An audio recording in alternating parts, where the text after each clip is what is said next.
सर्व पिता पुत्र અને પવિત્ર આત્માના જોરદાર તાળીઓથી સ્વાગત કરીએ અને સાથે આપણે પ્રભુના દાસ પાસ્ટર સુમનભાઈ આગળ આવશે તેઓ પ્રભુનું વચન પૂરું પાડશે.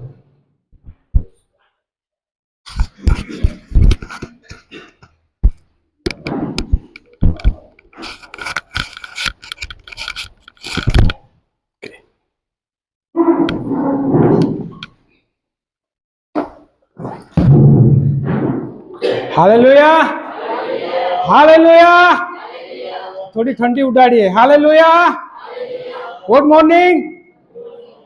अरे बोलो तो खरा गुड मॉर्निंग. हाँ शुभ सवार शुभ प्रभात.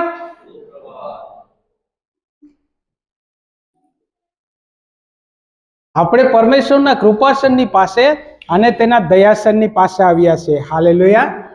કેટલા જણને વિશ્વાસ છે અહીંયા કાંઈ નથી, ત્યાં કશું જ નથી, પણ પરમેશ્વરની એની ઉપસ્થિતિ આપણી મધ્ય છે. હાલેલુયા. અને એના માટે આપણે પરમેશ્વરનો આભાર માનીએ. ઘણા દિવસોથી હું તમને પ્રચાર કરી રહ્યો છું. શેનો પ્રચાર કરી રહ્યો છું? કેટલા દિવસ? 40 days નો પ્રચાર. એનો પરમેશ્વરના વચનમાં શું મહત્વ છે એ હું તમને બતાવી રહ્યો છું. લગભગ આજે એ કદાચ જોઈએ હવે કેટલે સુધી આપણે દોડીએ છીએ. એ સંદેશ પૂરું કરવા માટે મારી કોશિશ છે, પણ જોઈએ આજે ક્યાં સુધી આપણે પહોંચીએ છીએ. તો પરમેશ્વરના વચનની અંદર એ 40 દિવસોનું શું મહત્વ છે, અને એ 40 દિવસો પરમેશ્વરે ગોઠવી આપેલા, કોઈ માણસે નથી ગોઠવી આપ્યા. એ 40 દિવસની જેટલી પણ બાબતો છે એ બધી પરમેશ્વરે ગોઠવેલી ઘટનાઓ છે, પરમેશ્વરે ગોઠવેલી બાબતો છે, અને તેનો આત્મિકતાના તોર ઉપર ઘણું બધું મહત્વ છે. એટલા માટે આજે આપણે એ બાબતને આપણે જોઈશું. માથની અંદર લખેલું છે, માર્કની અંદર લખેલું છે, લુકાની અંદર લખેલું છે, પણ લુકા ચેપ્ટરની અંદર જે લખેલું છે એ સૌથી વધારે એનું વિવરણ આપવામાં આવ્યું છે લુકામાં. તો તે વચનને આપણે જોઈશું. Luka chapter 4 verse 1 to 13. Luka chapter 4. ઈસુ પવિત્ર આત્માથી ભરપૂર થઈને જન્નતથી પાછો ફર્યો. હા, ઉભા રહેજો. બસ એટલું જ વાંચો. શું લખેલું છે? હા, વાંચો ફરીથી. ઈસુ પવિત્ર આત્માથી ભરપૂર થઈને આ પરમેશ્વરનો એકનો એક પુત્ર ઈસુ પવિત્ર આત્માથી ભરપૂર થઈને યર્દનથી પાછો ફર્યો. Hallelujah hallelujah. એક વિશ્વાસી જ્યારે ઉદ્ધાર પામે છે પછી એને પણ પવિત્ર આત્માથી ભરપૂર થવો જરૂરી છે. હાલેલુયા. પ્રભુ ઈસુ ખ્રિસ્ત કેમ આ બાબત શીખવવા માંગતા હતા? તેનો આ અર્થ છે કે જે ઉદ્ધાર પામશે તે વ્યક્તિએ પણ પવિત્ર આત્માથી ભરપૂર થવું જરૂરી છે. અગર તમે હજુ પવિત્ર આત્માથી ભરપૂર નથી થયા તો તમારે પવિત્ર આત્મા મેળવી લેવા માટે કોશિશ કરવાની છે. હાલેલુયા. કે ગત સમયની અંદર આપણે પવિત્ર આત્મા વિશે પણ સંદેશને આપણે શીખી ચૂક્યા છીએ. જ્યારે આપણને બરાબર ભૂખ લાગે તો આપણે શું કરીએ છીએ? હા, ખાવાનું ખાઈ લે, પણ તેની પહેલા થોડીક એક વાત છે તે કેવું, એને મેળવવા માટે કઈ કોશિશ તો કરીએ કે નહીં? કેમને એમને આવી પડે? આપણે તો પેલા તપેલા છાપલી કાં હે એને હોદીએ, રોટલા શેક નહીં, શાક શેક નહીં, ખીચડી શેક નહીં, બિરયાની શેક નહીં, મટન શેક નહીં, શોધીએ તો ખરા કે નહીં? હા, પછી એટલે આપણે થોડીક મહેનત કરીએ. મારું તમને એ તરફ લઈ જવાનો વિષય મારો એ છે કે જ્યારે આપણે ભૂખ લાગે છે બરાબર, તો આપણે ખાવાનું મેળવવા માટે થોડીક મહેનત કરીએ છીએ. તેમ પવિત્ર આત્મા મેળવવા માટે પણ પ્રાર્થના અને મહેનત કરવી પડશે. Hallelujah hallelujah. કેમ કે વચનમાં શું લખેલું છે?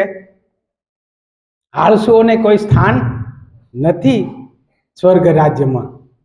હા, તો આપણે તો કેવા બનવું જોઈએ? મહેનત કરનારા. હા, એમ જ નહીં, મહેનત કરનારા વ્યક્તિ તરીકે પરમેશ્વરના રાજ્યની ખોજમાં, એના રાજ્યને બાંધવાના માટે આપણી હંમેશા મહેનત રહેવી જોઈએ, કોશિશ રહેવી જોઈએ. અને તે પાયાની અંદર સૌથી પહેલા જે આવતું હોય તો તે છે પ્રાર્થના. અને આ પરમેશ્વરનો એકનો એક પુત્ર પવિત્ર આત્માના પરાક્રમથી ક્યાં આવ્યો તે બાબતને આપણે જોયું. વાંચીએ. ઈસુ પવિત્ર આત્માથી ભરપૂર થઈને ઈસુ પવિત્ર આત્માથી ભરપૂર થઈને હા યર્દનથી પાછો ફર્યો. યર્દનથી પાછો ફર્યો. હાલેલુયા. ત્યાં પવિત્ર આત્માની ભરપૂરીને વાત લખેલી છે. એટલા માટે એક વિશ્વાસીએ, મંડળીના એક એક આત્માએ આ ભરપૂરીની પાસે આવવાની જરૂર છે. Hallelujah, hallelujah. હા, સમજી લેજે બરાબર. હા, હમણાં આપણે નવા થઈ જઈશું ને? થઈશું કે નહીં? નહીં સમજ્યા? નવા થઈશું કે નહીં? કઈ રીતે? હે, શેનાથી? હા, ઉપરથી થઈ જાઓ. મારો કહેવાનો મિનિંગ છે ઉપરથી આપણે.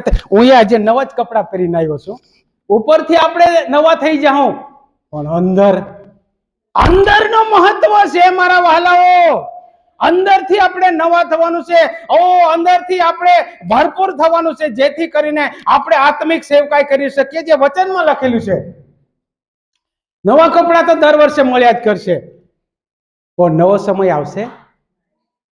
જે સમય એકવાર વીતી ગયો એ મારા માટે કે તમારા માટે કદી પાછો આવવાનો નથી. હાલેલુયા. એટલા માટે વચનમાં લખેલું છે સમયનો સદુપયોગ કરો, કેમ કે દાડા ભૂંડા છે. એટલા માટે આપણે એક એક પળનો ઉપયોગ કરીએ, એક એક એનો મિનિટનો ઉપયોગ કરીએ. આપણે એમ જ વેડફી નાખીએ છીએ એને કઈ ગણતરીમાં આપણે લેતા નથી. પણ જ્યારે એક સમયને ગુમાવી દઈએ છીએ ને, ત્યારે શોર્ટ હેન્ડ કોઈ ને ખબર હોય તો તમને ખબર છે. ઓકે, આ સ્ટેનોગ્રાફર, અને તે કોર્સ મારો પાસ કરેલું છે, એનું મને સર્ટિફિકેટ મળેલું છે. એમાં 2 જાતની શોર્ટ હેન્ડમાં આવે. તમે એક ખાલી લીટી મારી દો ને તો 3-4 અક્ષરનો તે શબ્દ બની જાય. હા, એકદમ શોર્ટમાં. જ્યારે જજની બાજુમાં જે લેખન લખવા વાળો હોય છે, જે જજમેન્ટ લખનાર વ્યક્તિ હોય છે, એ સ્ટેનોની અંદર તે લખતો હોય, તેને ગુજરાતીમાં કહેવામાં છે મહેર લઘુ લિપિ. બરાબર? તો એ જે સ્ટેનોમાં લખે એ શોર્ટકટ વર્ડ છે. એના એક લીટીની ઉપર કાં તો લીટી નીચેનો નિયમ છે. તો એ શોર્ટકટ કે ઘણી બધી બાબતોની અંદર તે સમાઈ જાય એવું તેનું તે પછી તેને ટાઈપ કરીને તેનું આખું જે જજે જે લખાવ્યું એ આખું એનો ફાઇનલ એ લખી નાખે, એનું ટાઈપ થઈ જાય અને પછી તેને ત્યાં રજૂ કરવામાં આવે. કહેવાનો મતલબ મારું એ છે કે આપણે જે અને પાછું લખવા માટે તેનો કેવો નિયમ છે. એટલા માટે મને યાદ આવ્યો કે જ્યારે પેન મૂકવામાં આવે ત્યારે એ પેનને ઉચકવાની નથી હોતી. અગર તમે તે લખતા હોય ને પેન ઉચકી લેવામાં આવે તો એક શબ્દ લખવા જેટલો સમય ગુમાવ્યા બરાબર છે. એનો નિયમ છે. હાલેલુયા. તો હું તમને એ કહેવા માંગુ છું, વચનમાં લખી દઉં છે એટલા માટે જે સમય મળે ને એનો બરાબર ઉપયોગ કરો. ભલે 5 મિનિટ મળે, 10 મિનિટ મળે, જે સમય તમને મળે એનો તમે સદુપયોગ કરો. અને એટલા માટે વચન પુરવાર કરી આપે છે કે તમે શું થવા જોઈએ? સમયનો સદુપયોગ કરવો જોઈએ. ઓકે, આગળ જ્યાંથી છોડ્યું ત્યાંથી. 40 દાડા સુધી આત્માથી અહીં કંઈ રાનમાં દોરવાયો. કેટલા દિવસ સુધી? 40 દિવસ સુધી રાનની અંદર, અરણ્યની અંદર, મરુભૂમિની અંદર, મરુસ્થળની અંદર 40 દિવસ સુધી તે દોરવાયો. પણ એક બાબત બહુ જબરજસ્ત થઈ ગઈ. ભલે ત્યાં ખાવાનું નહીં મળ્યું, પાણી નહીં મળ્યું, પણ કઈ ભરપૂરીની અંદર આવ્યો? પવિત્ર આત્માની ભરપૂરીમાં. હા, હાલેલુયા. આપણા શરીરને કષ્ટ આપીએ છીએ, પણ આપણા જે અંદર રહેલો જે પવિત્ર આત્મા છે એ શું કરે છે? બળવાન બને છે. પણ હમણાં આપણી સિચ્યુએશન એ પ્રકારની થયેલી છે કે અંદરના આત્માને આપણે પ્રાર્થના નથી કરતા, એટલે ઊંઘેલો જ રાખીએ, અને શરીર પછી બરાબર ખાઈ લઈએ ને, અને આપણે બાઇબલ લઈને બેસીએ એટલે 10 મિનિટમાં ઊંઘ આવી જાય. અરે ઊંઘી જા, બહુ થાકેલો છે હમણાં, એટલે આપણે પછી લાંબી ઊંઘ ખેંચી નાખીએ, અને પ્રાર્થના તો સાઈડ પર રહી ગઈ, બાઇબલ વાંચવાનું સાઈડ પર રહી ગયું. એકદમ આપણી પરિસ્થિતિ આ પ્રકારની છે. પણ થોડું કષ્ટ આપીને પ્રાર્થના કરીએ, વચન વાંચીએ, અને જ્યાં સુધી તમે બાઇબલને વાંચો નહીં ત્યાં સુધી તમારા દિમાગની અંદર કઈ બાબતો આવવાની નથી. જ્યારે તમે વાંચો ને તો તમારું વાંચેલું પવિત્ર આત્મા તમને યાદ દેવડાવશે. હા, પવિત્ર આત્મા તમને યાદ દેવડાવશે, અને તે બાબતોને પણ આપણે પછી શીખીશું આગળ. તે દરમિયાન શૈતાનથી તેનું પરીક્ષણ થતું. જ્યારે તમે ઉપવાસ ને પ્રાર્થના કરશો ને તો શૈતાન તમારું પણ કઈ ને કઈ એવી બાબતો લાવીને મૂકી દેશે કે તમે કન્ફ્યુઝનમાં થઈ જાઓ. પણ પવિત્ર આત્માની ભરપૂરીમાં હોય ને એનું કઈ નહીં ચાલે. હા, કેમ? એના પર જય પામવાનો પાવર મારીને તમારી પાસે છે. Hallelujah, hallelujah, hallelujah. હા, આગળ. એ દિવસોમાં એણે કંઈ ખાધું નહીં, ને તે પૂરા થયા પછી તે ભૂખ્યો થયો. કેટલા દિવસ પૂરા થયા પછી? કેટલા દિવસ? 40 દિવસ. આપણા કન્વેન્શન થતા હતા ત્યારે અમે પણ ઘણા દિવસો સુધી ઉપવાસ કર્યો, પણ પછી એમ લાગે કે હવે આપણે થોડા નબળા પડી ગયા છે, એટલે પછી ઉપવાસ બંધ કરવો પડે. ત્યાં સુધીમાં આપણો કન્વેન્શનના દિવસ આવી જાય. કહેવાનો મતલબ કે જે અનુભવ આપણે મેળવ્યો છે તે અનુભવને તમે કામે લગાડો. મારું કહેવાનો મતલબ છે તેને તમે સમજો. નંબર 1 પહેલી બાબત શીખ્યા કે આપણે શું કરવાનું છે? દરેક વિશ્વાસીએ પવિત્ર આત્માથી ભરપૂર થવાનું છે, જે પ્રમાણે ઈસુ થયા. અને જ્યારે પણ તમે આ બાબત ઉપવાસ પ્રાર્થના કરશો તો તમારા પર પરીક્ષણ પણ આવવાનું છે, એ પણ હકીકત છે. કેમ? ઈસુના માટે એની કોઈ જરૂર નહીં હતી, પણ તેના 40 દિવસના ઉપવાસ કોના માટે હતા? જગતના લોકોના માટે હતા, મારા માટે હતા, તમારા માટે હતા, કલીસિયાના માટે હતા. હાલેલુયા. એટલે આજે આપણે અહીંયા બહુ શાંતિથી બેઠા છે. હા, ચલો આગળ. શૈતાને તેને કહ્યું કે જો તું દેવનો દીકરો હોય તો આ પથ્થરને આજ્ઞા કર કે તે રોટલો થાય. હા, હવે શૈતાનને બરોબર ખબર હતી કે ઈસુ 40 દિવસ ઉપવાસ કરીને આવ્યો છે, એટલે એને બરોબર ખબર છે. એટલે હું મારો તુક્કો એક ચલાવું, થોડુંક હું અહીંયા કંઈક અજમાવી જોઉં. અને શું કીધું તે બાબતને હજુ વાંચો તો. શૈતાને તેને કહ્યું કે જો તું દેવનો દીકરો હોય તો આ પથ્થરને આજ્ઞા કર કે તે રોટલો થાય. પછી ઈસુ બહુ જબરજસ્ત એને જવાબ આપે છે. શું પ્રભુ એ કરી ન શકે? પ્રભુ તે કરી નહીં શકે? કરી શકે, પણ જેને કમાન્ડ આપ્યું છે ને, જેને આજ્ઞા આપી છે ને, એનાથી નથી કરવાનું, શૈતાનના કહેવાથી કરવાનું નથી. એટલે પછી ઈસુ બહુ જબરજસ્ત જવાબ આપે છે. એને વાંચીએ આપણે નીચે. ઈસુએ ઉત્તર આપ્યો કે એમ લખેલું છે કે હા, માણસ એકલી રોટલીથી નહીં જીવશે. પછી તે તેને ઊંચી જગ્યાએ લઈ ગયો. હા, કહેવાનો મતલબ કે તું કહી દે કે આ પથ્થરને રોટલી થઈ જાય, વાસ્તવની અંદર પ્રભુ કહી દેતે તો થઈ જતે. પણ કહેનાર વ્યક્તિ કોણ છે? કહેનાર વ્યક્તિ કોણ છે? જે જૂઠાનો બાપ છે એ છે. આપણો પરમેશ્વર તો ન્યાયપણાનો પરમેશ્વર, સત્ય પ્રગટ કરનાર છે. એટલા માટે કે એનું માનવું નહીં જોઈએ. અને પ્રભુએ પણ એમ જ કીધું કે માણસ એકલી રોટલીથી જીવતો નથી. હા, આગળ. પછી કર્યો હા અને એક પળમાં જગતના સગળા રાજ્ય તેને દેખાડ્યા.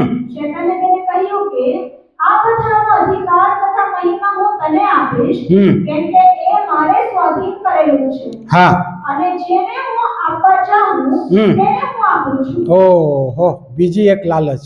એકમાં સફળ નહીં થયો, બીજી લાલચ બહુ ઊંચી જગ્યા પર લઈ ગયો કે શું કે જે આપણે વાંચ્યું વચનની અંદર.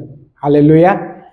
ત્યાં જે તફાવત લખેલો છે કહેનાર વ્યક્તિ અને કરનાર વ્યક્તિ.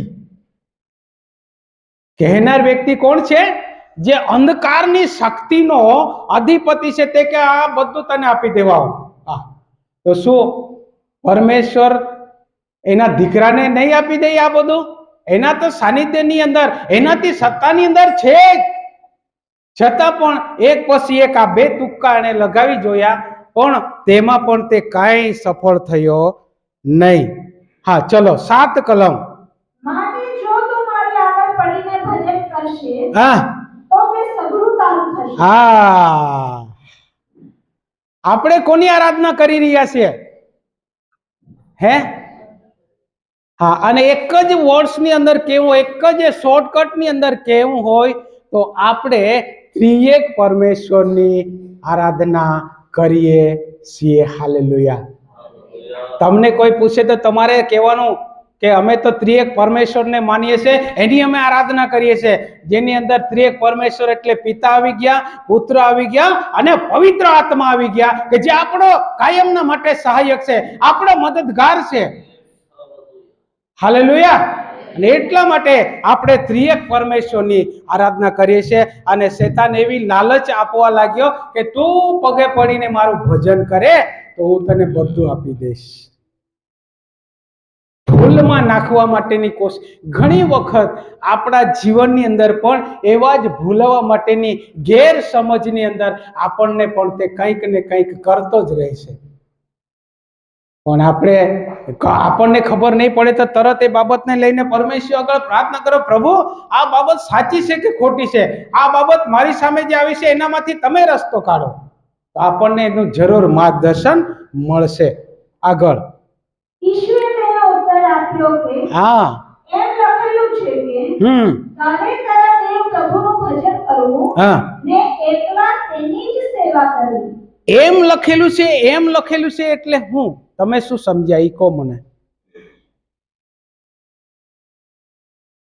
એમ લખેલું છે, હા બાઇબલમાં લખેલું છે, બરાબર. એ બાઇબલમાં લખેલું છે એ હું છે? હે? પરમેશ્વરના શબ્દો. એ શબ્દો શું છે? પરમેશ્વરનું વચન છે. એટલા માટે ત્યાં એમ લખ્યું છે, એમ લખેલું છે કે 119 અધ્યાયની અંદર આપણે શીખેલા ને કેટલી વખત વચન વચન વચન વચન વચન. મારા બાઇબલ તમે જો ને તો ત્યાં બધું મારું રિમાર્ક કરેલું છે. કેટલી વખત આવેલું? 56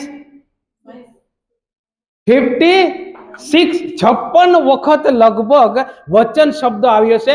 અને તમને કદાચ 60 બી મળી જાય તો તમે શોધી કાઢજો. હા,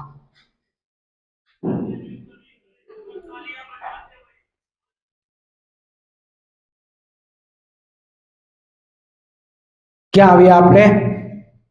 8 કલમ ફરીથી. ઈશ્વરે તેનો ઉત્તર આપ્યો કે એમ લખેલું છે કે હા, તારે તારા દેવ પ્રભુનું ભજન કરવું જોઈએ ને એકલા તેની જ સેવા કરવી. Hallelujah, hallelujah.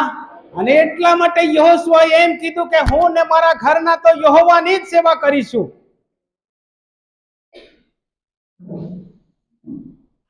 હું ને મારા ઘરના તો યહોવાની જ સેવા કરીશું. અને જે પ્રમાણે મૂસાની સાથે પરમેશ્વર એની સાથે રહ્યો, એ જ પ્રમાણે પછી યહોશુઆની સાથે પણ પરમેશ્વર રહ્યો. Hallelujah, hallelujah. આપણે પણ એમ વિચારવું જોઈએ કે નહીં? કે તમને એમ વિચાર આવે છે કે જે પ્રમાણે આ દાસોની સાથે રહ્યો તે પ્રમાણે પરમેશ્વર મારી સાથે પણ રહેવો જોઈએ, એવો વિચાર તમને આવે છે? આવે છે? આવે છે તો તમારી જે આ બાબત છે એ વચનની વાત તમારામાં આવે છે, બહુ સારી બાબત છે, આવું જ જોઈએ. આપણે જ્યાં સુધી આ પૃથ્વી પર રહીશું ત્યાં સુધી આપણને પરમેશ્વરની સહાયતાની જરૂર છે, અને એની સહાયતા વગર આપણે કશું જ કરી શકીએ તેમ નથી. હાલેલુયા. ચલો આગળ, હજુ આગળ લઈ જાય છે 9 કલમ. પછી તે તેને યરૂશલેમ લઈ ગયો. હા, યરૂશલેમ લઈ ગયો. પછી શેતાન ચલ મારી સાથે. હા, ને મંદિરના બુરુજ પર તેને ઊભો રાખી. હા, મંદિરના બુરુજ ઉપર લઈ ગયો. આ ઉભા રહે, અહીંયા ઉભા રહે, ઉભા રહો, અહીંયા ઉભા રહો. હા, તેને કહ્યું કે હા, જો તું દેવનો દીકરો હોય હા, તો અહીંથી હેઠળ પડ, કેમ કે લખેલું છે કે તે પોતાના દૂતોને તારા સંબંધી આજ્ઞા કરશે કે તેઓ તારું રક્ષણ કરે. એટલે શેતાનને બધી જ ખબર છે, પણ હું કોઈ બી ચાવી તો લગાઈ જાઉં, આમ કરું તેમ કરું, શું થાય છે એ તો કરી જોઉં. હા, પણ એમાં તેનું કાંઈ મેળ પડ્યો નહીં. અને પછી ઈસુએ તેને બહુ સરસ જવાબ દીધો, કેમ કે લખેલું છે કે તે પોતાના દૂતોને તારા સંબંધી આજ્ઞા કરશે કે તેઓ તારું રક્ષણ કરે. એમ બી પરમેશ્વર પિતા તેનું રક્ષણ કરી જ રહ્યો હતો. અત્યારે પ્રભુ ઈસુ ખ્રિસ્ત 40 દિવસના ઉપવાસ પછી આત્માના પરાક્રમની અંદર છે. શેની અંદર છે? પવિત્ર આત્માના પરાક્રમની અંદર છે. અને એટલા માટે તેના પર કોઈ પણ પરીક્ષણની ચાલ તે સફળ થઈ નહીં. શેતાનની કોઈ ચાલ તેના પર સફળ થઈ નહીં. આગળની કલમ. અને તેઓ પોતાના હાથ પર તેને ધરી લેશે, રખીને તારો પગ પથ્થર પર અકળાય. જોજો, શેતાનને ખબર બી છે કે તું અહીંથી કૂદી જાય ને તો દૂતો તને ઝીલી લેશે. જે પ્રશ્ન પૂછે છે તેનો જવાબ આપવાનો પ્રભુ ઈસુ ખ્રિસ્તનો જે જવાબ છે તે બધો વચનના આધાર ઉપર છે. શેના ઉપર છે? વચનના આધાર ઉપર છે. એમ લખેલું છે, એમ લખેલું છે, એમ લખેલું છે, એવું બધું વચનના આધાર ઉપર છે. એ હકીકત છે. અને પછી આ બધું આવું આમ કરું તેમ કરું બધું કરે તો છે, પણ થતું કાંઈ નથી. હાલેલુયા. અને 12 કલમની અંદર ઈસુ તેને ઉત્તર દે છે, એ વાંચો. હા, એમ કહેલું છે કે હા, તારો પ્રભુ તારે પ્રભુ તારા દેવનું પરીક્ષણ ન કરો. હા, તમને શેતાન જાત જાતના વિચારથી ઘૂસી જાય ને દિમાગમાં, આપણા કોમ્પ્યુટરમાં વાયરસની જેમ, ત્યારે શું કહેવાનું કે ઓય તું મને આવા પરીક્ષણમાં નહીં નાખીશ, મારાથી દૂર થા, હટી જશે. પણ કહેવાની હિંમત બી જોઈએ ને. હિંમત છે કે નહીં? હિંમત છે કે નહીં? અરે કયો, બોલો તો ખરા. હા, બોલીએ ને તો હિંમત આવે. અહીંયા બાળકો આવે છે, કોઈને તો ઊભા રહે આમ પગ આમ આમ આમ થાય, આમ આમ થાય, પણ એ લોકોની હમણાં તાલીમ છે. શું છે? હમણાં એમની ટ્રેનિંગ છે. એક દિવસ થોડા પગ હાલે, બીજા રવિવારે થોડા ઓછા હાલે, ત્રીજા રવિવારે સુધીમાં તો પછી તો હે ને નહીં હાલે હો, કમ્પ્લીટ થઈ જાય. ભલે ભૂલી જવાય તો કાંઈ, એની કાલી ગીલી ભાષા જે છે એની અંદર પણ ગમે તેમ પણ વચનને તે બોલશે. હા, પછી હિંમત આવી જાય. આપણે ગમે તેમ પણ મને આ ટીચર લોકો ઊભા કરે છે, નહીં જવા તો ટીચરની નજર મારા પર રહી, એટલે ઊભા થવું જ પડશે. ભલે ને પછી અહીંયા આવીને અટકી જાય કાંઈ નહીં, પણ ઊભા તો થાય કે નહીં. એમ કોઈ પણ વ્યક્તિ દરેક બાબતની અંદર એમને એમ ખેડવાઈ જતો નથી. હા, બળદને ગાળે જોડવાનો હોય, હળમાં જોડવાનો, એની પહેલા એની બહુ જબરજસ્ત તાલીમ હોય છે, જે ગામડામાં જોવા મળે. તમને ગામડામાં ગયા હોય ને તો ત્યાં જોવા મળે. તમે આમ પસાર થતા હોય ને તો એક બળદને એનું ગોળ ગોળ ફેરવવા માટેનું બનાવેલું હોય. તમને એમ કે આ કાંઈ નથી, પણ આ શું હશે એમ. પણ બળદને ટેવાડવા માટે એની ખાંદ પર જે જુસરી હે ને, એ જુસરી એ બરાબર ખેંચે એટલા માટે એની તાલીમ હોય છે. અને સમય જતા એ બરાબર કેળવા જાય પછી તે ગાળામાં ચાલે, હળમાં ચાલે, બધી રીતે ચાલવા માટે બરોબર સીધો ચાલે, પછી એને પછી ગોદા મારવાની એને કઈ જરૂર ન પડે. આપણી ખાંડ પર જુસરી આવે ને ત્યારે ખબર પડે આપણે સીમ ભણી તાણવાનું છે કે ગામ ભણી તાણવાનું છે. હા, અને પેલી કહેવત છે ને, મુલ્લા કી દોડ મસ્જિદ તક અને વિશ્વાસીની દોડ વિશ્વાસની દોડ ક્યાં સુધી?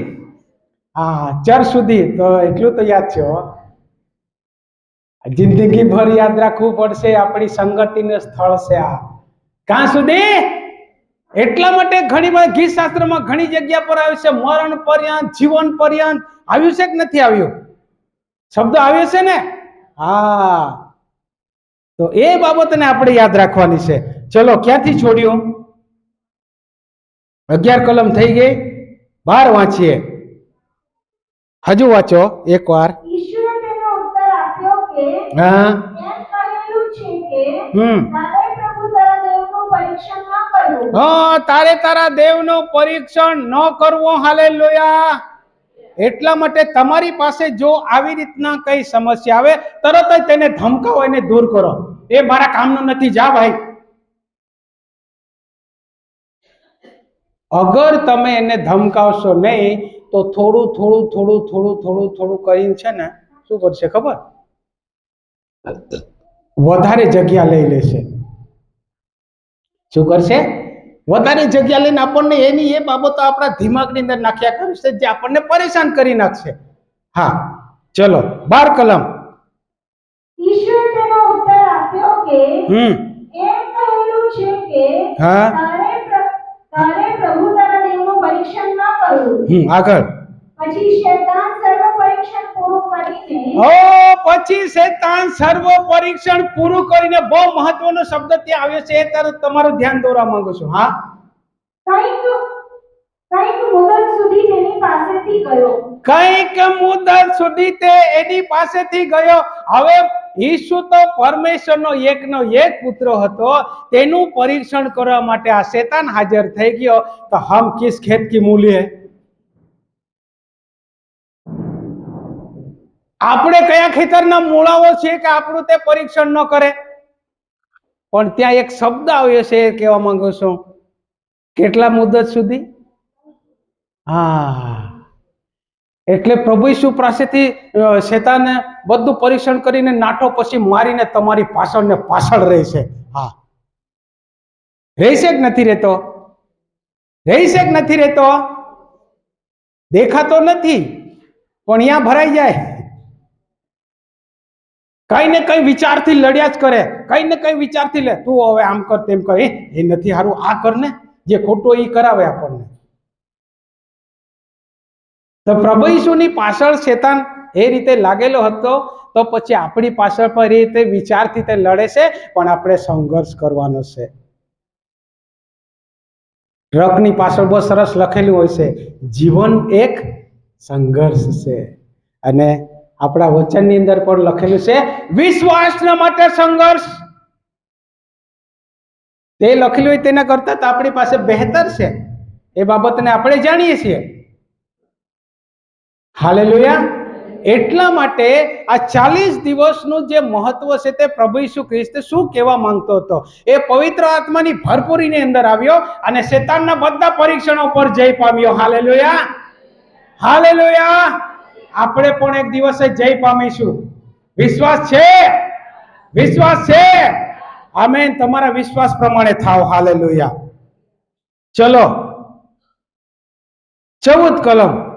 ઈસુ આત્માને પરાક્રમે ગલીલમાં પાછો આવ્યો. હા, પહેલા વાંચો ત્યાં ક્યાં આવ્યો? યર્દન થી પાછો ફર્યો. ત્યાં લોકેશન બદલાયું છે. ક્યાં આવ્યો? ગલીલ પ્રાંતમાં આવ્યો. વાંચો. ઈસુ આત્માને પરાક્રમે ગલીલમાં પાછો આવ્યો. હા, અને તેના સંબંધીની ચર્ચા આસપાસના આખા પ્રદેશમાં ફેલાઈ ગઈ. હા. એ તેઓના સભાસ્થાનોમાં બોધ કરતો અને સઘળાથી તે માન પામતો. તો તમારે આત્મિક જીવનની ઘણી બધી બાબતો આના પર ડિપેન્ડ છે કે તમારે જોઈએ પવિત્ર આત્માની ભરપૂરી, જેથી તમને માર્ગદર્શન મળતું જ રહેશે, તમને વચન મળતું જ રહેશે, તમને પ્રાર્થના કરવાનો સમય મળતો જ રહેશે, તમને અગુવાઈ મળતી જ રહેશે કે જેથી કરીને તમે બરાબર આ કાર્ય કરી શકો. અને ત્યાંથી પછી ઈસુ ગાલિલમાં સેવા શરૂ કરે છે. શું શરૂ કરે છે? સેવા શરૂ કરે છે. તેની અંદર કેટલી બધી બાબતો આવેલી છે એને આપણે જોઈશું. ગાલિલમાં આવ્યા પછી આસપાસના આખા પ્રદેશમાં ફેલાઈ ગઈ, અને ત્યારે એ ચર્ચાઓ ફેલાઈ ગઈ કઈ રીતે? ત્યારે આ મોબાઈલ કઈ હતો નહીં, અને મુસાફરી માટે ઘોડો, ગધેડું, ઊંટ, બીજું કોઈ રહી ગયું કે ખચ્ચર, એવા બધા પ્રાણીઓ હતા. એ બધા તે વખતના મોબાઈલ,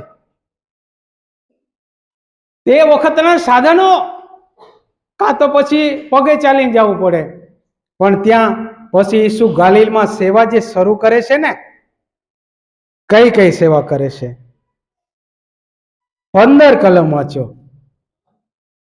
તે તેઓના સભાસ્થાનોમાં બોધ કરતો અને સભાથી તે માન પામતો. હા, સભાસ્થાનમાં બોધ કરતો. ઈસુનું આપણે બહુ સરસ પછી શીખીશું કે પ્રભુ ઈસુ ખ્રિસ્તનો આ પૃથ્વી પર દેહ ધારણ કરવાનો શું એનો ઉદ્દેશ શું હતો તેને આપણે પછી શીખીશું. પણ ત્યાં આવ્યા પછી પરમેશ્વર તે ઉદ્ધારને પ્રગટ કરતો રહ્યો, પરમેશ્વરના રાજ્યની સુવાર્તાને પ્રગટ કરી એણે, અને તે પ્રમાણે લોકો આ બધું સાંભળવા માટે તેની પાસે આવવા લાગ્યા. જે લોકો તેની પાસે આવ્યા તેઓ ઉદ્ધાર પામી ગયા, જીવન પામી ગયા, તારણના ભાગી બની ગયા, અનંત જીવનના ભાગીદાર બની ગયા. પણ જે લોકો સાંભળ્યા પછી એવા ને એવા રહ્યા, તે લોકો તેવા ને તેવા જ રહ્યા. એ લોકોમાં કઈ બદલાવ નહીં આવ્યું. હાલેલુયા. ચલો હવે માથીમાં પણ વાંચી લઈશું. 4થો અધ્યાય 1 ને 2 વચન વાંચીએ. માથી ચેપ્ટર 4 1 and 2 વર્સ. ત્યાર પછી ઈસુનું પરીક્ષણ શતાબ્દી થાય એ માટે આત્મા તેને રાનમાં લઈ ગયો. આત્મા તેને રાનમાં લઈ ગયો. હા, અને 40 રાત દહાડા સુધી 40 રાત દહાડા સુધી ઉપવાસ કર્યા પછી તેને ભૂખ લાગી. હા, આપણને તો સવારે ખાધું હોય ને બપોરની થાય એટલે ખાવાનું છે કે? ત્યાં તો 40 દિવસ રાત ને દિવસ નીકળી ગયા. પ્રભુ એની સેવકાઈના માટે મહેનત કરતો હતો, જગતના લોકોના આત્માઓના માટે તે પ્રાર્થના કરતો હતો. જે કાયમ હું તમને વચન વાંચવા માટે કહું છું, એ યોહાન 6 ને 39 માં લખેલું છે ને, વાંચી લઈએ એને. પણ યોહાનની લખેલી સુવાર્તા 6 અધ્યાય અને લગભગ 39 છે, 39 છે. વાંચો તો. જેણે મને મોકલ્યો છે, હા, જેણે મને મોકલ્યો છે, તેની ઈચ્છા એ છે કે હા, તેણે મને જે આપ્યું છે એ સર્વમાંથી હું કઈ ખોઉં નહીં, પણ છેલ્લે દહાડે તેને પાછો ઉઠાડું. હાલેલુયા. આપણે એદન વાટિકાના ભાગમાંથી જ ખોવાઈ ગયા. એદન વાટિકાના ભાગમાંથી જ આપણે ખોવાઈ ગયા. પણ પ્રભુ શોધતો પાછો આવ્યો એની યોજનામાં. ત્રિએક પરમેશ્વરની યોજનામાં તે પાછો આવ્યો. મને મળ્યો, તમને મળ્યો, જગતના ઘણા લોકોને તેને શોધી કાઢ્યા. ખોવાયેલું શોધવા સારું માણસનો દીકરો આ પૃથ્વી પર આવ્યો. હાલેલુયા. એ તેની યોજના છે. અને એમ કરીને પછી એને જે સેવકાઈની શરૂઆત કરી, અને યા જે આપણે વાંચ્યું એની અંદર પરમેશ્વરનો પુત્ર આત્માના પરાક્રમે તે આવ્યો અને લોકોને ઉદ્ધારની સુવાર્તા તે આપતો ફર્યો. હાલેલુયા. 2 કલમ પૂરી થઈ. ઓકે, હવે માર્કમાં આવો.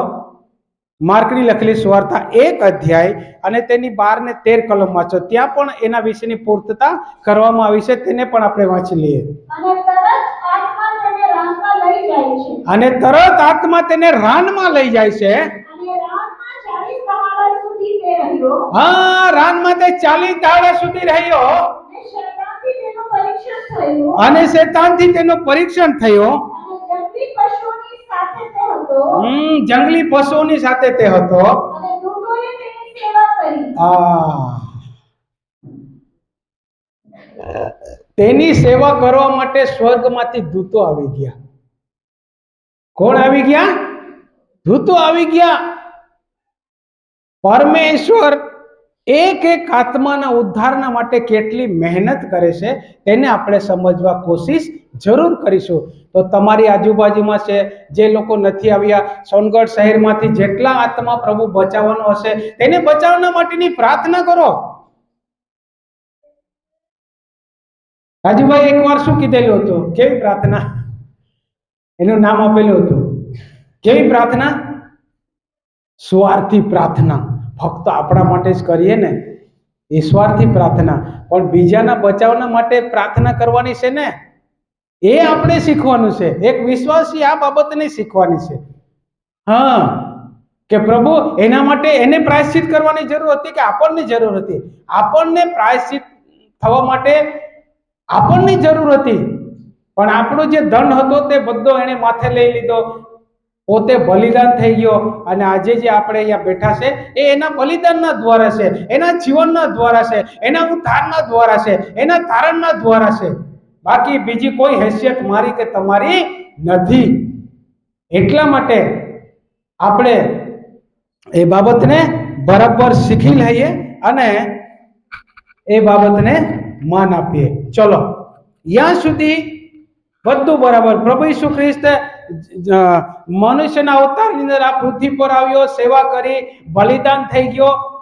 શેતાનને એમ હતું કે પ્રભુ ઈસુ ખ્રિસ્ત બલિદાન થઈ જાય પછી બધું પૂરું થઈ જાય એટલે મારો અધિકાર ચાલશે અંધકારની શક્તિઓ પર. પણ નહીં, પરમેશ્વર પિતાની પાસે કઈ અલગ જ યોજના હતી અને તેને આપણે જોઈશું કે યીશુના મૃત્યુમાંથી જીવતા થયા ઉપરાંત શિષ્યોને પ્રભુની સાથે 40 દિવસ વ્યતીત કર્યા અને તેઓ પરિવર્તિત થયા. હાલેલુયા. આત્માના પરાક્રમની અંદર 40 દિવસ ને 40 રાત રહ્યો અને મૃત્યુમાંથી પુનરુત્થાન પામ્યા પછી પણ તે 40 દિવસ સુધી આ પૃથ્વી પર જ છે હજુ. હાલેલુયા. હું તમને જે 40 દિવસની કેટલી બધી બાબતોને હું તમને બતાવી, તમે ફરીથી એને વાંચો. તમારે મારા કરતા પણ કઈ ઘણું તમને શીખવશે પવિત્ર આત્મા. પણ તમને ક્યારે શીખવશે? તમે તે બાબતોને વાંચશો, એના પર મન લગાડશો, એના પર ધ્યાન લગાડશો તો મારા કરતા પણ વધારે બાબતો પવિત્ર આત્મા તમને સમજાવશે. એના માટે સૌથી પહેલા વચનને વાંચીશું, 1 કોરિન્થી 15 અધ્યાય અને તેની 3 કલમથી વાંચીશું. 1 કોરિન્થી 15 અધ્યાય અને 3 કલમથી વાંચીએ. કેમ કે જે મને પણ પ્રાપ્ત થયું મેં પ્રથમ તમને કહી સંભળાવ્યું કે ધર્મશાસ્ત્ર પ્રમાણે ખ્રિસ્ત આપણા પાપને સારું મરણ પામ્યો અને ધર્મશાસ્ત્ર પ્રમાણે એને દાટવામાં આવ્યો અને ત્રીજે દાડે તેનો ઉત્થાન થયો અને કેફાને તેનું દર્શન થયું, બારેને થયો. ત્યાર પછી એકી વેળાએ હા, એક સમયે 500 થી વધારે ની તેનું દર્શન થયું.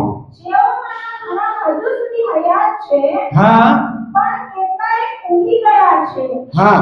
ત્યાર પછી તેણે યાકોબને દર્શન દીધું, પછી સર્વ પ્રેરિતોને દર્શન દીધું અને જાણે કે અકાળે જન્મેલો હોઉં તેમ સર્વથી છેલ્લે મને પણ તેનું દર્શન થયું. હા, 8 કલમ પૂરી થઈ.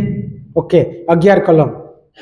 પછી ગમે તો હું હોઉં કે તેવો હોય, પણ અમે એ પ્રમાણે બોધ કરીએ છીએ હા. અને એ પ્રમાણે તમે વિશ્વાસ કર્યો. હા, એટલે એક બાબત એવી હતી કે માણસના માટે જે બને છે તે પ્રમાણે એનું મૃત્યુ થઈ ગયું, તેની બધી દફન વિધિ થઈ ગઈ. પછી ધીરે ધીરે જેમ જેમ વર્ષો જાય છે તેમ તેનું સ્મરણ પણ આપણે ભૂલતા જઈએ છીએ, હે ને? કદાચ આપણે થોડું ઘણું યાદ કરી લઈએ કે આજે તેની પુણ્યતિથિ છે, એટલું આપણે યાદ કરી લઈએ. પણ દુનિયાના બધા માણસોના કરતા પ્રભુ ઈસુ ખ્રિસ્તનું મૃત્યુ, તેનું બલિદાન અદ્ભુત છે, તેનું પુનરુત્થાન અદ્ભુત છે, તેનું સ્વર્ગારોહણ અદ્ભુત છે, અને તેનું પુનરાગમન પણ એટલું જ અદ્ભુત છે. Hallelujah, hallelujah. એક દિવસે જે પ્રમાણે આ અદ્ભુત બાબતોની જે બાબત છે તે મેં બહુ આગળ મેં પ્રચાર કરેલો હતો. એનો જન્મ અદ્ભુત, તેની સેવા અદ્ભુત, તેનું બલિદાન અદ્ભુત, અને તેનું પુનરુત્થાન અદ્ભુત, અને તેનું સ્વર્ગારોહણ અદ્ભુત, અને તેનું પુનરાગમન પણ એક દિવસે અદ્ભુત બાબત બનવાની છે, જે કલીસિયાને લેવાના માટે પરમેશ્વરનો એકનો એક પુત્ર આ પૃથ્વી પર પાછો આવવાનો છે. Hallelujah, hallelujah. એટલા માટે કે આ બધી બાબતો થયા પછી અને પ્રેરિત 1 ને 3 વાંચીએ. પ્રેરિત 1લો અધ્યાય અને તેનો 3જું વચન વાંચીએ. મરણ સહ્યા પછી મરણ સહ્યા પછી તેણે પોતે સજીવન થયાની ઘણી સાબિતી આપી. હા, પોતે સજીવન થયાની ઘણી બધી સાબિતી આપી. અને 40 દિવસ દરમિયાન અને 40 દિવસ દરમિયાન તેઓને તે દર્શન દેતો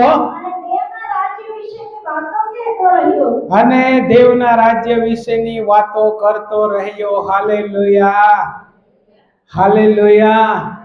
40 દિવસ સુધી પુનરુત્થાન પામ્યા પછી તે બધાને દર્શન આપતો રહ્યો. એનો બહુ બધો ઘણો બધો લાંબો મેસેજ છે, પણ મારું કહેવાનું તમને મતલબ એ છે કે જે 40 દિવસની વાતને આપણે શીખી રહ્યા છીએ. હાલેલુયા. હવે તમારા મનની અંદર, તમારા હૃદયની અંદર, તમારા દિમાગની અંદર કેટલે સુધી વાતો આવી છે તે હું નથી જાણી શકતો, પણ આ બાબત ચોક્કસ છે, જે ઘટનાઓ બની છે એ બરાબર છે. અને એ પ્રમાણે તે 40 દિવસ સુધી દર્શન આપતો રહ્યો. જે અવિશ્વાસી એક ચેલો હતો, એનું નામ શું છે? એક અવિશ્વાસી ચેલો હતો, એનું નામ મેં ભૂલી ગયો. કોને યાદ છે? બોલો, આ બાજુથી સાચું બોલ્યા. હા, અને જેની સફર ક્યાં સુધી થઈ? જેની સફર ક્યાં સુધી થઈ? આપણા ભારત દેશ સુધી થઈ એની સફર. હા, એમ કેવા લાગે, પ્રભુ જ્યાં સુધી હું ખીલાના ઘાવ ને ભાલાના ઘાવ જોઉં નહીં ને ત્યાં સુધી હું વિશ્વાસ કરવાનો નથી. ત્યારે પ્રભુએ કીધું, થોમા જો, આ મારા ઘા જો, આ ભાલાના ઘા, આ ખીલાના વેહ જો, તું જોયા પછી વિશ્વાસ કરો. પણ તમને ધન્યવાદ છે કે તમે જોયા વગર તમે પરમેશ્વરનો સ્વીકાર કર્યો છે. એ બાબત મારા ને તમારા માટે બહેતર છે. Hallelujah, hallelujah. આપણે તે જમાનાના લોકો નથી. એના પછી ઘણા બધા વર્ષો નીકળી ગયા, ઘણો બધો સમય નીકળી ગયા, પછી મારીને તમારી પાસે આ ઉદ્ધારની સુવાર્તા આવી. અને એટલા માટે તે ગલાતીઓના શહેરના લોકોના માટે લખેલું છે. હે અણસમજો ગલાતીઓ, તમારી સામે પ્રભુ ઈસુ ખ્રિસ્તને વદેશ તમે જોડાયેલો સાક્ષાત પ્રગટ કરવામાં આવ્યો હતો, તો બી તેઓ ભૂલ ખાઈ ગયા. તેઓએ તેના પર વિશ્વાસ કર્યો નહીં. તો જે એના બલિદાન ઉપર નહીં વિશ્વાસ કરશે, તે પુનરુત્થાન ઉપર કઈ રીતે વિશ્વાસ કરશે? એ પણ સવાલ છે. પણ જેને એના જન્મ પર વિશ્વાસ કર્યો હોય, એના બલિદાન ઉપર વિશ્વાસ કર્યો હોય, એના પુનરુત્થાન પર વિશ્વાસ કર્યો હોય, તેને અનંત જીવન પણ મળશે. Hallelujah, hallelujah. એકબીજા પર આ જોડાયેલી બાબતો છે, કેટલી બધી બાબતો છે, એને સમજીએ આપણે આત્મિકતાના તોર ઉપર. અને એટલા માટે, અને પછી તો શું થયું? બધું દર્શન આપ્યા પછી એક જબરજસ્ત વાત બની, જે પ્રેરિત 4 ને 33 લખેલી છે. તે વાતને આપણે વાંચીએ. 4:33, 4:33. પ્રેરિતોએ મહાપરાક્રમથી પ્રભુ ઈસુના પુનરુત્થાનની સાક્ષી પૂરી. હા, પ્રેરિતોએ મહાપરાક્રમથી પ્રભુ ઈસુ ખ્રિસ્તના પુનરુત્થાનની સાક્ષી પૂરી. Hallelujah, hallelujah. કે પ્રભુ ખરેખર ઉઠ્યો છે. આપણે જ્યારે નાતાલના દિવસે વહેલી સવારે ગીત ગાવા નીકળતા ત્યારે કહેતા હતા, હા પ્રભુ ખરેખર ઉઠ્યો છે. કયા દિવસે કહેતા હતા? ઈસ્ટરના દિવસે. ઈસ્ટરના દિવસે ને? હા, પણ હમણાં તો તે વહેલા ઉઠીને કોણ ગીત ગાવા જાય? એ ભૂલી ગયા આપણે. પુનરુત્થાનની સાક્ષી પૂરવા માટે પણ આપણે તે ભૂલી ગયા. મને એક બાબત બરોબર યાદ છે. હમણાં થોડા સમય પહેલા પ્રભુનો જન નાનું ભાઈ જેઓ પ્રભુની પાસે પહોંચી ગયા, હા, અને તે લોકો બહુ ધગસ રાખતા હતા આ ગીત ગાવા માટેનું. એના શબ્દો મને હજુ પણ યાદ છે. તેઓ બરાબર આ ગીતો પણ ગાતા હતા અને આ ઈસ્ટર સન્ડેનો પુનરુત્થાનની પણ સાક્ષી પૂરતા હતા. કહેવાનું મતલબ મારું એ છે કે પ્રેરિતોને પછી બરાબર ખબર પડી ગઈ અને આ પ્રેરિતોએ પછી આખા દુનિયાને ઉથલ પાથલ કરી નાખ્યું. શું કરી નાખ્યું? આખા જગતને. હવે શબ્દ ગુજરાતીમાં લખેલું છે, આ ઉથલ પાથલ કરનારા તમે અહીંયા પણ આવી પહોંચ્યા છે. હા, કેમ આવી પહોંચ્યા છે? પરમેશ્વરનો પાવર અંદર છે એટલા માટે, પવિત્ર આત્માની ભરપૂરી અંદર છે એટલા માટે તે જગતને હલાવી રહ્યા છે હમણાં. અને એટલા માટે હિન્દી में पढ़ लीजिए एक बार.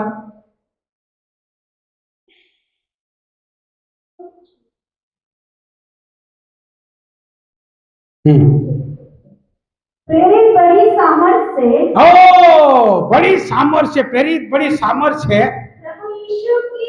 प्रभु यीशु के जी उठने की गवाही देते रहे. हाँ, प्रभु यीशु के जी उठने की गवाही देते रहे. और उन सब पर बड़ा अनुग्रह था. हाँ, और सब पर बड़ा अनुग्रह था. તમે પુનરુત્થાનની સાક્ષી પૂરશો તો તમારા પર અનુગ્રહ કરવામાં આવશે. અને પરમેશ્વરનો અનુગ્રહ વગર, એની કૃપા વગર આપણે કંઈ કરી શકતા નથી. હાલેલુયા. એટલા માટે એક વિશ્વાસીએ પરમેશ્વરના અનુગ્રહમાં રહેવું જરૂર છે, પવિત્ર આત્માની ભરપૂરીમાં રહેવું જરૂર છે. જેમ હોળીના લાકડા સળગે ને, હોળીમાં લાકડા કેટલા હોય? એક જ લાકડું હોય?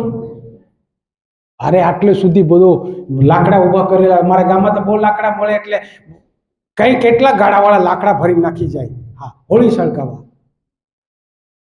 જ્યારે સળગાવે ત્યારે તે થોડું સળગતું હોય, પણ પછી તો શું કરે? આખી હોળી હળગે ને, બધા લાકડા બરાબર સળગે. એટલા માટે એટલે આત્માને ન હોલવો. પણ આ હોળીના લાકડાની જેમ એક આત્મા બીજા આત્માને સળગાવે, એક આત્મા બીજાને સળગાવે, અને એમ કરીને હોળી સળગે તો ખબર પડી જાય ત્યાં હોળી સળગી રહી છે. હાલેલુયા. અને આગ એ પવિત્ર આત્માને દર્શાવે છે. પવિત્ર આત્માની આગને એ દર્શાવે છે. હાલેલુયા. એટલા માટે કે આ પ્રેરિતોએ પછી શું કર્યું? મોટા પરાક્રમથી પરમેશ્વરના પુનરુત્થાનની સાક્ષી પૂરી. અને સાક્ષી પૂરી પછી તો શું થયું? જગતની અંદર તેઓએ કે ઉથલ પાથલ મચાવી દીધી. એક શહેરમાંથી બીજા શહેરમાં, આ પ્રાંતમાંથી બીજા પ્રાંતમાં, અને પછી તો આખી દુનિયાના છેડા સુધી. અને પછી શું થયું?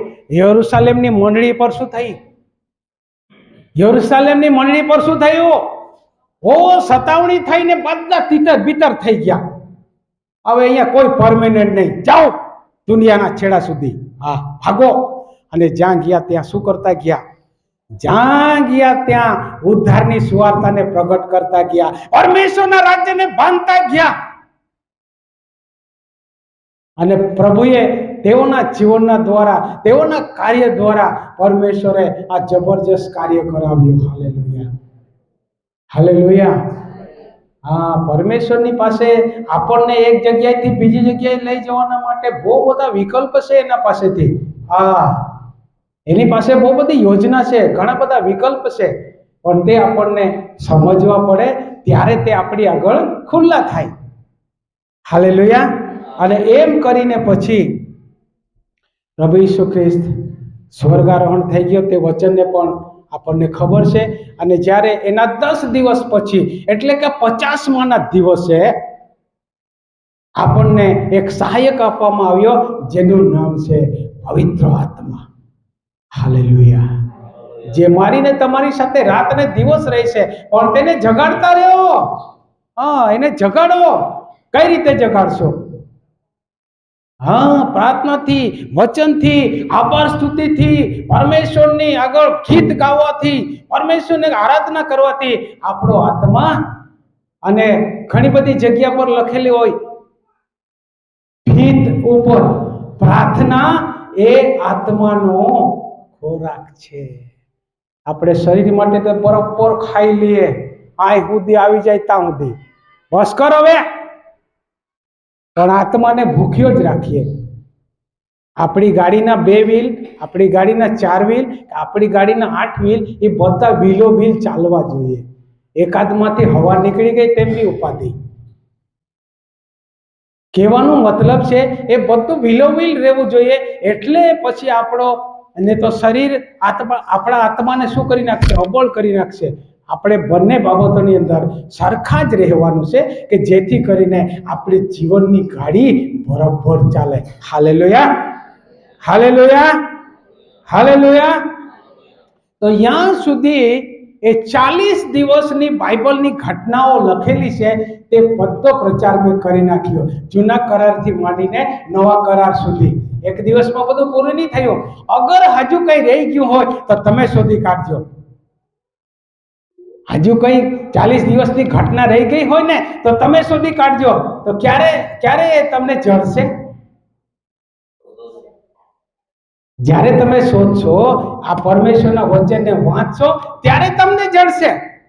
શોધો તો જળશે. એ પરમેશ્વરના વચનનો નિયમ છે.